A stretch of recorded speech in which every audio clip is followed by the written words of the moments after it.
আজ ঈদের তৃতীয় দিনে ফেরার চাপ এখনও তেমন বেশি না হলেও সড়ক ও মহাসড়কে বাড়তে শুরু করেছে যানবাহনের সংখ্যা। নগরীতে ফিরে আসা মানুষগুলোর খবর জানাতে এখন রাজধানীর মহাখালী থেকে আমাদের সঙ্গে সরাসরি যুক্ত হচ্ছেন সহকর্মী আলাউদ্দিন মজুমদার। আলাউদ্দিন। হ্যাঁ নীলুফার, আসলে যেমনটি জানাচ্ছিলেন, আজকে ঈদের তৃতীয় দিন। যে মানুষগুলো প্রিয়জনদের সাথে ঈদ করার জন্য বাড়ি ফিরে গেছেন তারা কিন্তু ধীরে ধীরে আসতে শুরু করেছেন। তবে আমরা মহাখালীতে এসে দেখেছি যে এখন পর্যন্ত বন্ধ আরও কিছুদিন থাকাতে কালকে এবং পরশু হয়তো 2 দিন ছুটি আছে, কিন্তু এরপরে আবারও বন্ধ শুরু হবে। কালকে এবং পরশু 2 দিন অফিস থাকবে। সে কারণে কিছু মানুষ আসছে, কিছু মানুষ আসলে যানজট এড়াতেই তারা আসলে আগে ভাগে ঢাকায় ফিরে আসছেন এমনটি জানাচ্ছেন। তবে আমরা মহাখালীতে যেটি এসে দেখেছি এখন মধ্য দুপুর, ঠিক সেভাবে যাত্রীর চাপ না থাকলেও সকালবেলা কিছু এসেছেন এবং যারা এখানে সংশ্লিষ্টরা আছেন তারাও আমাদেরকে যেটি জানিয়েছেন যে দুপুরের পর থেকে কিছু আসবেন এবং এর পরবর্তীতে কিন্তু আবারও দেখা যায় যে তারা 2 দিন বিরতি দিয়ে তারা আশা করছেন যে শুক্র শনিবার থেকে বিশেষ করে যাত্রীরা আসবেন। আমি একজন দুজন যাত্রীর সাথে নিরুফার কথা বলে দেখি, একটু যদি কথা বলি যে আপনারা তো আসলেন, কেমন ছিল যাত্রাপথ? যাত্রাপথ ভালো ছিল, কিন্তু যানজট নাই, শরীর আসতে পারছি আসলে কোনো সমস্যা না। আগে চলে আসছেন কেন? আগে চলছে একটু যানজটের জন্য আর কি, আগে এই জন্য চলে আসছে আর কি। অফিস কয়দিন পর? অফিস 28 তারিখে খোলা আর কি। নির্ভর, আসলে যেমনটি জানাচ্ছিলাম যে তারাও যেটি বললেন যে যাত্রাপথে কোনো সমস্যা হয়নি এবং আরও একটু যানজট এড়াতেই আসলে তারা আসছেন। আমরা মহাখালীতে এসে দেখেছি যে যাত্রীদের যাত্রা নির্বিঘ্ন করার জন্য এখানে কিছু দায়িত্বশীল ব্যক্তিবর্গ আছেন। তাদের থেকে জানতে চাইবো আপনারা যারা ঈদে বাড়ি থেকে আসতেছেন তাদের নিরাপত্তার জন্য এবং তাদের দেখভালের জন্য কী ব্যবস্থা নিয়েছেন? বিসমিল্লাহির রহমানির রহিম। আমি মহাখালী থেকে বলছি, মোহাম্মদ ইউসুফ মিদ্দা। হ্যাঁ, আমি সহসভাপতি ইউনিয়নের। আমরা গত ঈদের আগে সুন্দরভাবে লোকজন বাড়ি ঘরে বাড়ি মুখ করাইছি।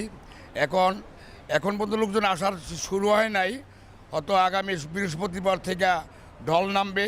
তখন রাস্তাঘাটে যানজট নিয়ে যেই কথাটা আমি বলতে চাই, পুলিশ প্রশাসনের পাশাপাশি যদি সমস্ত বড় বড় পয়েন্টটিতে সেনাবাহিনী থাকে হয়তো যানজট থাকবে না, যাতে ঠিক মতো বাড়ি ঘরে আপনাদের যে আপনাদের বিষয়ে যদি কোনো অভিযোগ পাওয়া যায় সেটা ব্যবস্থা নেবেন কি? আমাদের বিষয়ে কোনো অভিযোগ থাকলে আমরা অবশ্যই ব্যবস্থা নিব। আমাদের সারা বাংলাদেশে বলা হয়েছে কোনো জায়গায় কোনো বাড়তি নাই, ভাড়া নাই, বাড়তিজীবী নাই। আপনার যাত্রীকে কোনো হয়রানি করা হইলে তার ব্যাপারে আমরা ব্যবস্থা নিব, কঠোর ব্যবস্থা নিব। নিরুফার, যেমনটি জানাচ্ছিলাম, তারাও যেটি বললেন যে বাড়তি যদি কোনো ভাড়ার অভিযোগ পাওয়া যায় এবং তাহলে কিন্তু তারা ব্যবস্থা নেবেন। এবং আমরা মহাখালীতে এসে দেখেছি আইন শৃঙ্খলা রক্ষাকারী বাহিনীও তৎপর আছেন। আমি একটু তাদের কাছে জানতে চাই যে আপনারা আসলে নির্বিঘ্ন করার জন্য যাত্রীদেরকে নিরাপত্তা দেওয়ার জন্য কী কী ব্যবস্থা নিচ্ছেন?